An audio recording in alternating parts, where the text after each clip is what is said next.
Yo guys, check. Kamusta mga idol? So ay mag-update tayo ngayong gabi ng Monday mga lodi. Gravities. Nako, hinahamon si Baron Trump mga lods na sumabak sa Iran.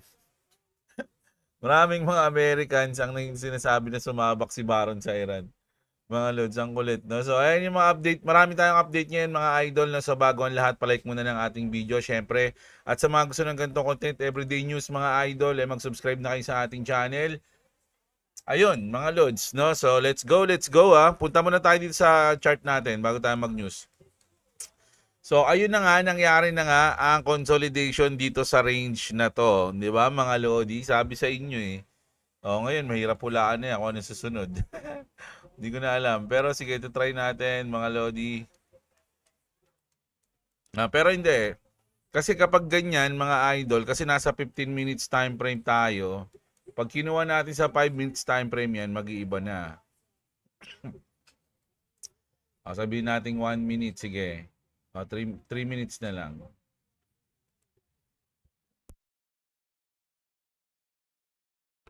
So, ang gagawin na natin dyan, mga lods, magpi-50% na tayo dyan. Okay?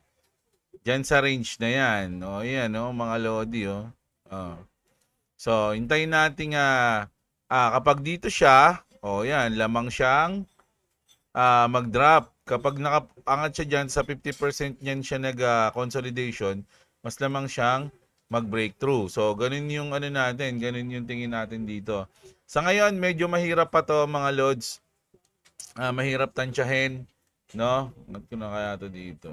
Ayan, ayan, 50. Oh. Ayan. So, ayan mga lodi, no? So, hintayin natin kung ano yung mga sunod ngayon. Consolidation tayo eh. Check ko nga kung merong galaw sa sa kung anong oras mamaya, mga idol. Ayan, hindi ko na check eh. Check muna natin. Wala, no? Ang CPI natin Wednesday, mga idol, ng 8 p.m. So, Monday ngayon, wala. Tuesday, wala. So, ano to? Traders game. Yung mga leverage traders game to, mga lods, no? Kailangan dito mga magagaling sa candle. Basahan ng candle to, mga idol. So tayo, waiting lang tayo, mga lods, no? Hindi naman tayo nagmamadali, may position naman na tayo, mga idol. Pero kung ako walang position, gusto ko mag-position, hindi ako magpo-position muna, maghihintay muna ako. No, pero kung gusto niyo sumugal diyan, ang sa akin lang 50% mga lods, no? Ayan. Kuhitan niyo diyan.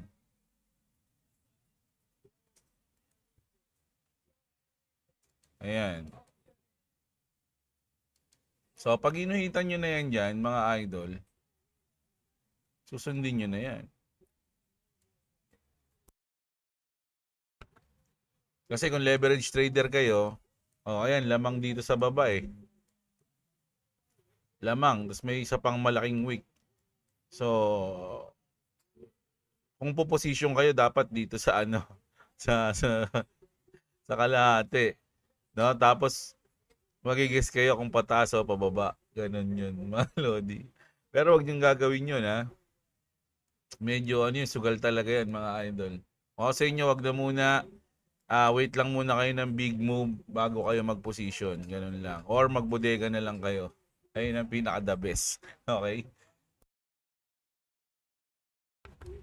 At ayun na nga po, magsi 60 pesos na ang ating dollars, mga idol.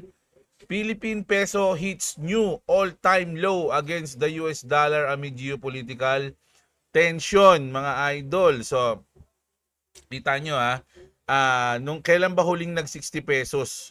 No, yung alam ko mga nung bear market din ganun eh, mga idol eh.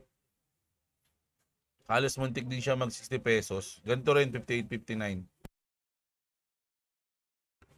Pero masarap magpapalit ngayon, no? Masarap mag-out, kaya lang ang pangit mag-out ngayon. Dapat ngayon bodega tayo, hindi tayo nag-out eh. Mga lods eh, no? Mapaglaro talaga eh, baliktad talaga eh. So ito na, mag-update na tayo, mga idol, sa ating global geopolitical problem. Iran suspected of importing missile fuel from China.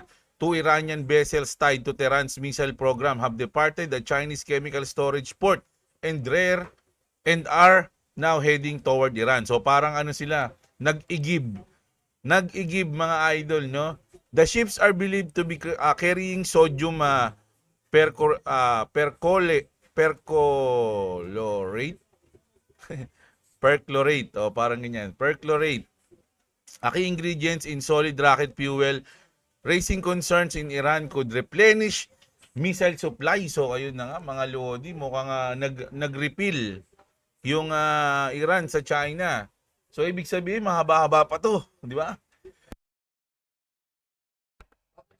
Pwede pang makarecover yung Iran mga idol. So grabe yan.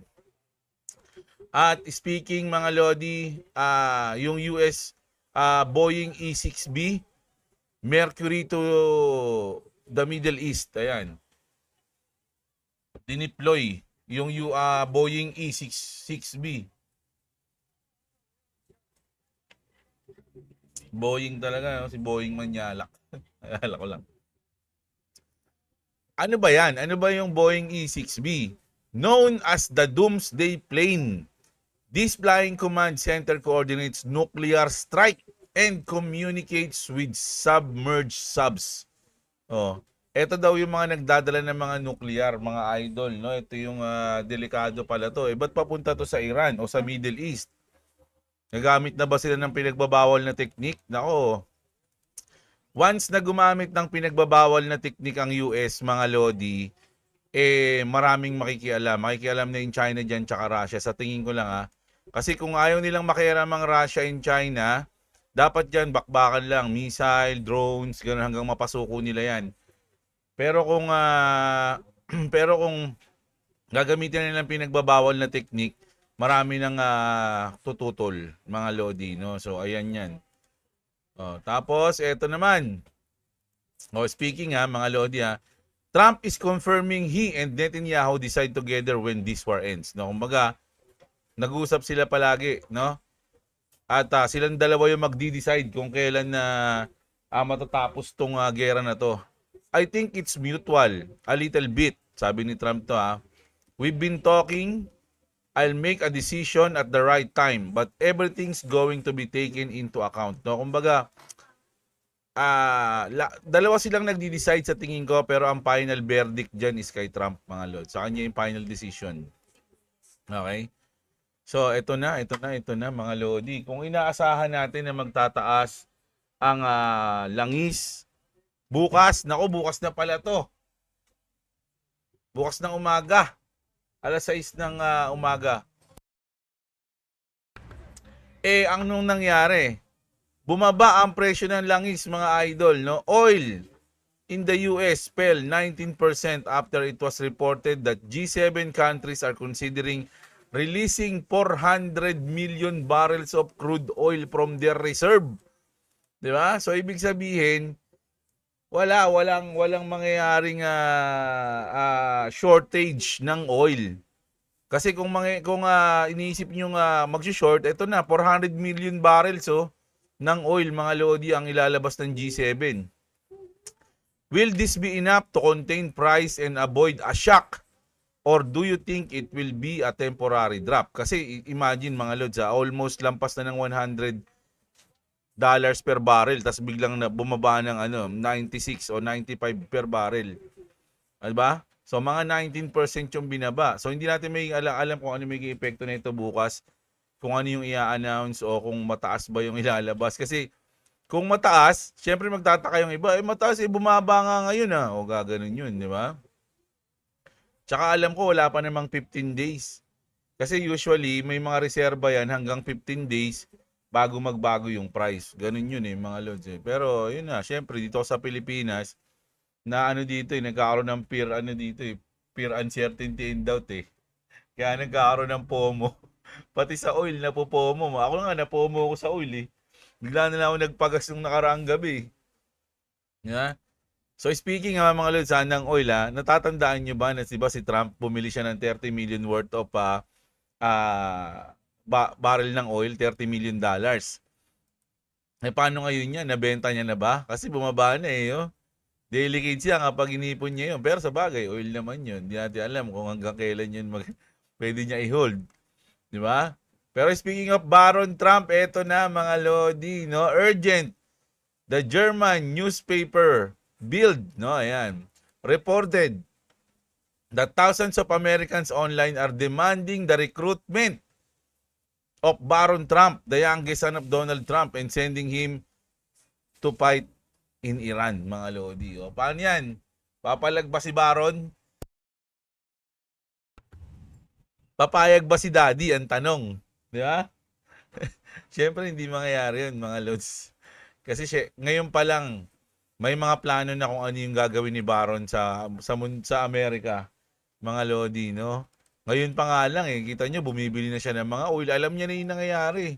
Ilang taon ba si Baron Trump? 20 plus pa lang ata yan eh. Baron Trump age. 19 years old, ang teenager pa lang yan mga Lods. Nakikita nyo sumasabay na sa geopolitical something. Ganon ka bata, mga idol. Isasabak nyo dun sa Iran, tapos mababagsaan lang ng drone, tapos unfair yun. Kasi syempre, kung nabalitaan na si Trump sumali para lumaban sa Iran, syempre siya na agad yung tatargetin. 'Di ba? Unfair naman yun. Pero syempre, kung matapang siya, tulad ni Kiko Barsaga na lumaban sa boxing kanina, papalag siya. Pwede sabihin ni Trump, sige, 1 linggo lang ha, uwi na ako, ganun. O. Pero hindi nyo malalaman kung saan ako. O, ganun, pwede yun. Pero may mga intelligence yan, kaya yari siya. Yari siya dyan. Ito, punta tayo sa Clarity Act natin, no? The Clarity Act isn't just needed by the crypto market. It's needed by the entire financial system. When the rules are clear, capital flows. When they're not, liquidity stays on hold. Just a matter of time, sabi dito, no? So, kailangan talaga to. Kasi mga idol, habang tumatagal, actually, napapasama rin yung bangko rito. Sila rin nagpapasama sa sarili nila. Sabi nga dito ni Chris Giancarlo, Clarity Act delay could hurt US banks. Banks risk failing behind in financial innovation. Former chairman of the US Commodity Futures o yung former chairman ng CFTC, si Chris Giancarlo, ay yung sinabi niya, no? Nahuhuli na sa innovation, mga idol, no, yung bansa natin. Giancarlo, sabi ni Giancarlo, global competitors are moving faster.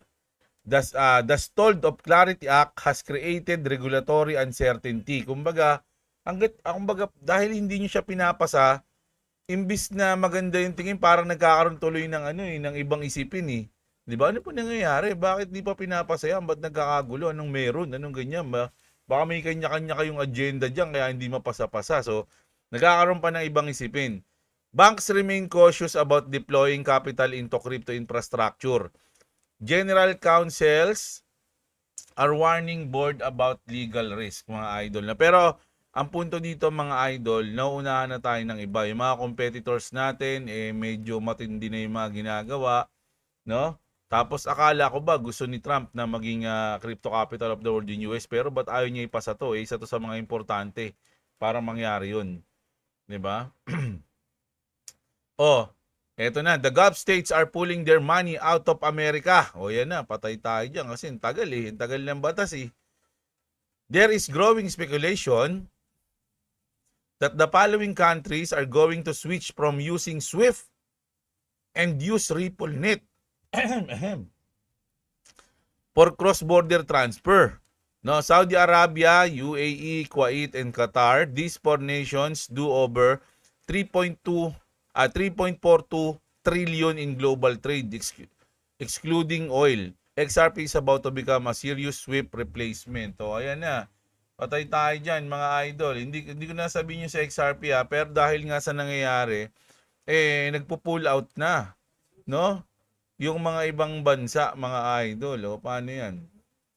Pero kasi ano lang naman to, speculation lang yan. Sa XRP no? Pero ito hindi speculation mga lodi, basahin natin to. This is huge. Ripple partner with Nodal Clear in March 2026 for Coinbase XRP derivatives. So Tagalog na lang natin.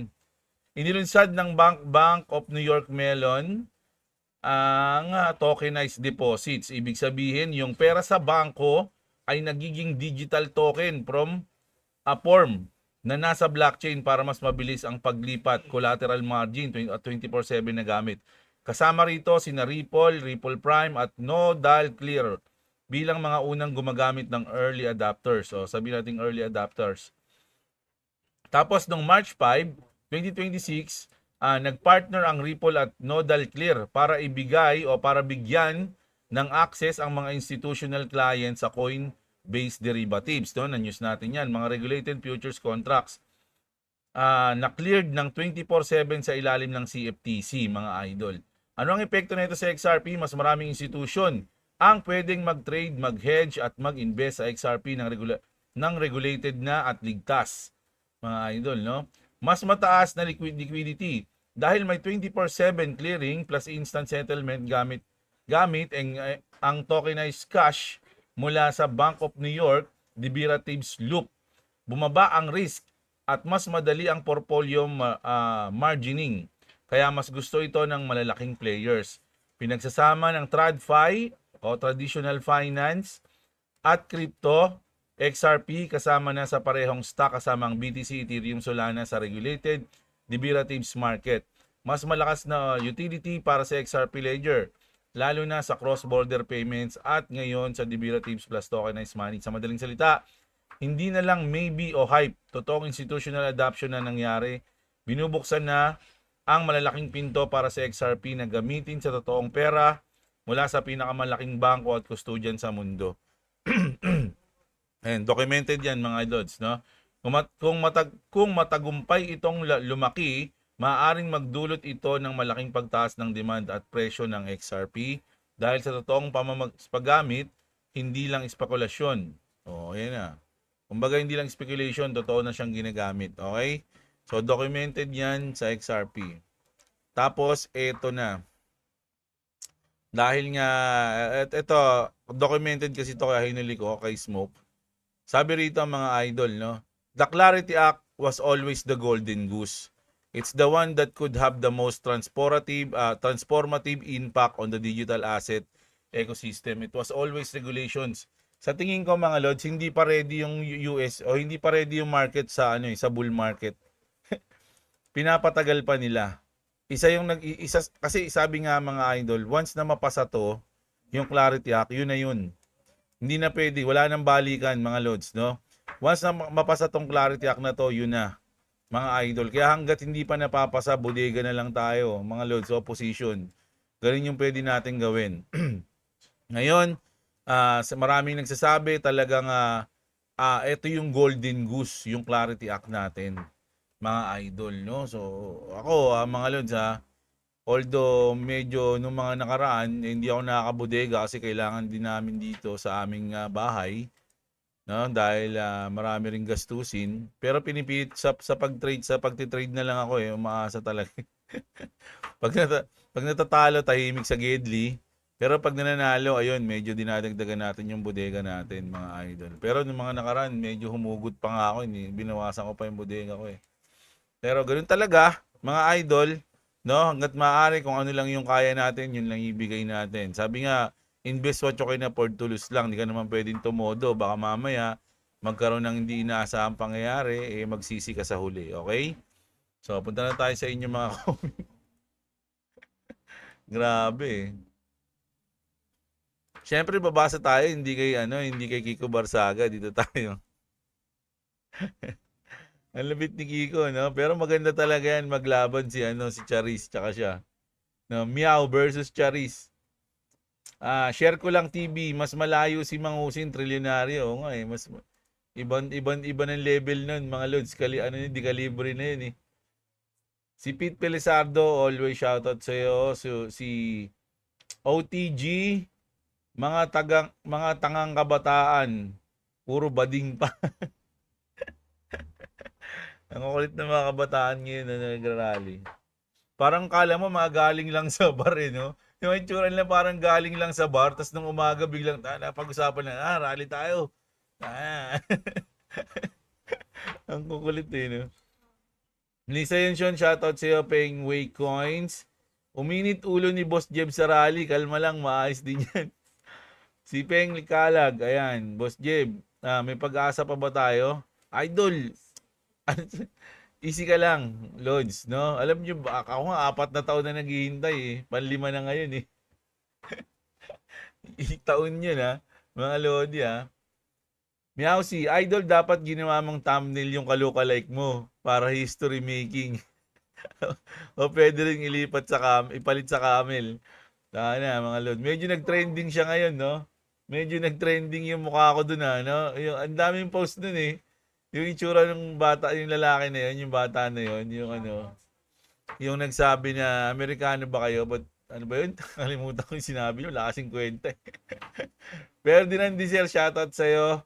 Scrappy mo, ang tapang mo pala, Boss James Rally. Parang si Michael Jordan lang, lumalabas yung dila. Pag ganado mang asar, o ayan. Andrew Salbelion, oy, kamusta ka na, idol? Shoutout sa'yo. Dex Renz Channel, si Clavis, ang daming ni Clavis ha. Napasama pala sa rally si Idol kaya walang update kagabi. Kambal mo yata yan eh. Unconditional surrender ang gusto ni Trump para kilalanin niya yung bagong leader ng Iran. Parang sinabi na ni Trump na kilalanin siya ni Trump pero bigay niya kay Trump yung buong Iran. Pwede, no? Hindi, ang mangyayari niyan, it's either magiging ally ka o hindi eh. Ganun lang yan. Pinag-aaralan ng China yung tactics ni Trump. Saan kaya balak gamitin ng China yung tactics na gagayahin nila mula kay Trump? Sa Taiwan. Baka sa Taiwan. Gusto na nila makuha yun eh. Kung gusto nila madagdagan yung taon ng termino ni Trump, dalawang pwedeng gawin nila. Charter change o martial law. Alam ko, hindi natin alam mga lods kasi wala naman tayo masyadong alam sa mga batas nila dun eh. Pero sa tingin ko lang, may gagawin si Trump dyan. Dapat ganyan din katagal yung sentensya sa mga korap na magnanakaw sa kaban ng bansa. Base kung kaano kalaki yung kinulumbat nila, ganun din katagal yung... may dapat dyan kapag umabot na ng milyon, bitay na. Ganun lang yun. Di ba? Bitay na agad. Wala nang ano-ano. Pag sa korap, bitay. Ganun talaga yun. Kasi magnanakaw ka ng pera ng taong bayan, hindi sa'yo eh. Bita yon, pero kailangan patunayan talaga yon. Matindi yung ebidensya kasi alam niyo naman dito sa Pilipinas, pwede ka lang gawa ng istorya tapos ibitay ka na eh. Di ba? Pero mas maganda yung matinding ebidensya. Pero pag napatunayan, bitay ka talaga. No, ganun dapat. Tapos, ayun nga yung sinasabi ko nga magandang maging batas ngayon sa Pilipinas. Death penalty sa korap and sa mga nasa larangan ng politiko, nasa linya ng politiko, drug test. No? Random drug test every year. Ganun dapat, mga lodi. Random drug test every year. Kaya inaalis ni Trump ang mga illegal aliens sa Amerika dahil sa mga Democrats ang nagpapapasok sa kanila in exchange na Democrats ang iboboto nila. Kaya galit si Trump sa mga illegal aliens sa bansa nila. Parang vote buying. Ayun nga yun, mga lodi. So, ayun pala yun. The immigrants. Naalala ko na. Kanina iniisip ko kung ano yung words na yun. Immigrants pala.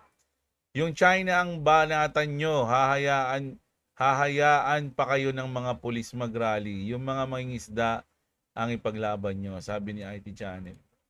Alam nyo mga idol, yung China, hindi yan sanay sa sakupan. Wala pa atang. Hindi ko alam Pero mga lods, kung gusto tayong sakupin ng China, dapat matagal na. Alam nyo ba na ang tagal na ng Chinatown dito? Nauna pa yan sa Japan tsaka sa Amerika.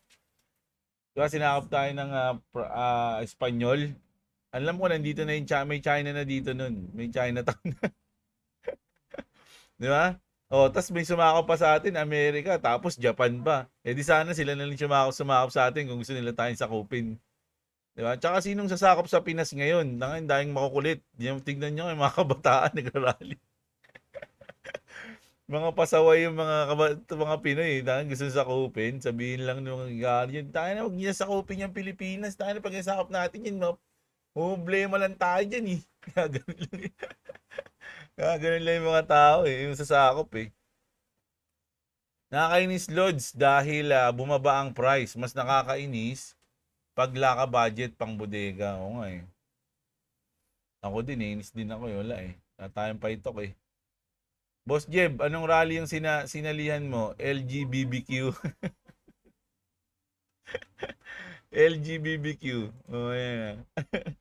Si Oscar Pi Code. Joseph Berdin, shoutout sa iyo. Si Romel Babiera. Good PM, sabi ni Phil Habis. Po, Lods, Kapit, naniniwala ako na magiging maayos din ang lahat sa mga kaguluhan sa mga bansa at sa crypto market. Shoutout po sa lahat. Salamat po. Ayan. Shoutout sa iyo, Phil Habis Idol. Books. Malakas lang naman yan pag may kasama pero nang iisa yan nga ngayon. Pag nag-iisa siguro yan. Kaya syempre, ayun sila yung mga lods eh. Pero hindi natin alam kasi ako may mga tropa rin akong ganyan eh.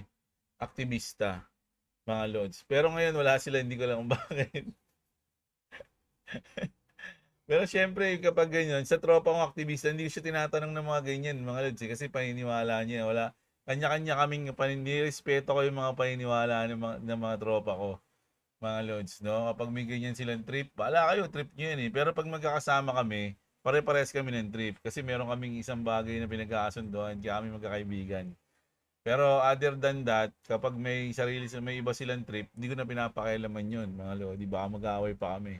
Siyempre, opinionated pa naman ako. So, paglasing siguro, masarap pag-usapan yun.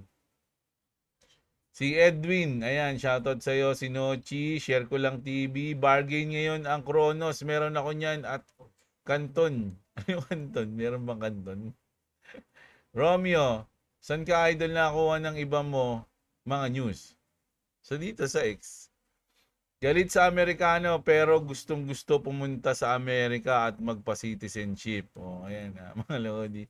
Sabi ni Saiki. At paborito ang Avengers, no? Ano gamit mo na VPN loads?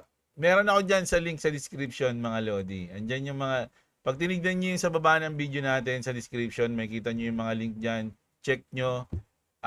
Makakatulong sa inyo yan, lalo na kung bago pa lang kayo at kahit na matagal na kayo. Jasperson, shoutout sa'yo.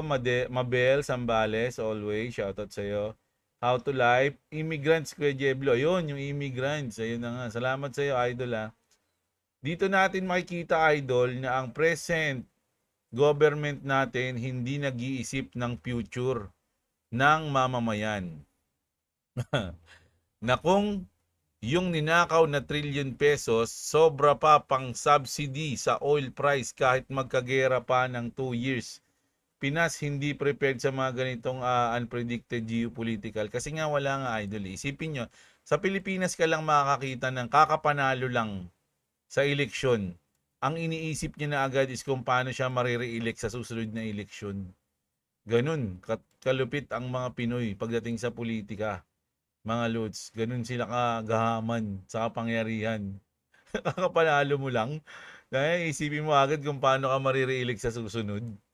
Ganun yan, sa Pilipinas lang yan, mga lods. Kaya walang nangyayari sa Pilipinas, mga idol. Kailangan lang natin na isang sugo. May darating na isang malupit, no? Na mag-aahon sa putikan sa Pilipinas, mga idol. Hintayin na lang natin. Baka hindi pa pinapanganak eh. Mr. Ad, shoutout sa'yo, Sela Villa. Mikey De La Cruz, mga palamunin, ganyan talaga eh. Buti na lang, hindi ako botante. More power. Pero importante na maging botante ka, idol magparehistro ka. Kahit na bumoto ka ng random, pero kailangan botante ka. May isip mo yan pag tumagal, mga lods. Kailangan mo isa kang botante o isa kang lehitimong Pinoy. Hindi ka magiging lehitimong Pinoy kapag di ka botante sa Pilipinas di ba? So kailangan magparehistro ka na. Siya pala yung meme na may tropeyo sa Facebook. Ayan, si New Gamer. Si King Shang shoutout sa'yo. Si Bibo. Grabe yung position mo, boss. Babalikan ata. Okay lang, dahil nainip na nga ako Wala na, umakit na ulit. Ayan. Kunin ko na kaya to. Ayan. Hayaan mo lang siya diyan. Si Disley, Romeo Liag, Idol, good morning from Dubai. Pa-shoutout, ano time frame niyan trade mo? At paano mag-mining sa Bitget? Pwede ka dito ano ba yung tawag doon? Sa mining yung ano lang, yung ano lang, yung saglit lang. Nakalimutan ko na, idol, titignan na lang, bukas ko na lang, update kita bukas. Pero may ano diyan, may mining sa dito sa Bitget mga lods para kang mag-earn. Kaya lang hindi ko ginagawa yun kasi papalit-palit ako eh. Nagsuswap-swap ako, nagtitrade ako so hindi pa ako nagma-mining. Pero meron diyan, tingin ka lang sa coins, tas click mo yung sa gilid, yung mga tatlong tuldok, makikita mo yun dun. Ang time frame ko iba-iba, mga loads ngayon nasa 15 minutes time frame tayo. Kaya ako 15 minutes para makita ko yung position ko. Ito kasi yung position ko eh. Mga loads, so ayan, no, kita nyo, ilalim na ilalim, oh, ilalim ng sobrang tindi niya, no. Mga lodi, oh. Oh, so ayan, gusto ko lang siya makita. Pero usually, bago ako mag-position, ang gagawin ko, magpo 4 hours muna ako. Ayan, 4 hours. Tsaka ako babasahin dyan, no? Ano kayong mangyayari? Minsan nga, 1 day pa eh. O, ayan. Tapos, dyan ko babasahin ng una. Tapos, kapag dito, naisip ko agad na, uy, baka pababa ah. Parang ganun. Saka ako siya ilalapit ngayon, no? Mag-1 hour ako. Titignan ko naman dito kung ganun pa rin ang tingin ko, kung pababa pa rin ba siya o hindi. Kapag 2 beses o 3 beses na naging bias ko is pababa o pataas, kahit ano dun, dun ako. Parang ganun, mga idol, no? Kapag lamang siya, pag lamang, mga idol. Pero syempre, tatimingan mo pa rin. Kasi hindi, may timing pa din yan eh, idol eh. No? Si Romeo na, Santos Jandel, shoutout sa'yo. Si Book, si Kevin Alipio, si H. Cat, Stephen Andre, Instant Tindera. Oy, nagbalik si Idol, shoutout sa'yo. Si Michael J. Martyr Sait. Ayan, no? Shoutout sa'yo, Idol. Hindi ata. Ikaw talaga ang nag-champion, Idol. Si Michael J. Martyr Sait. Shoutout sa'yo. Ikaw ang champion ngayong araw. Ngayong gabi pala. Okay? So, yun ang update natin ngayong gabi, mga Lodi. Sana i-like nyo yung video natin. Subscribe sa mga gusto ng ganitong content. Lalo na kung umabot kayo dito, subscribe na kayo. Sa mga wala pang crypto exchange dyan, check nyo yung ating link sa baba ng description natin. Okay? So, kita-kits tayo. Maraming salamat sa mga nanood, mga idol. At bukas ng umaga, okay, kita-kits tayo ulit. Everyday tayo mag-news, okay? At magandang araw at What's up, what's up? grabe, nintay ko pa si Chloe. Ganun lang sasabihin.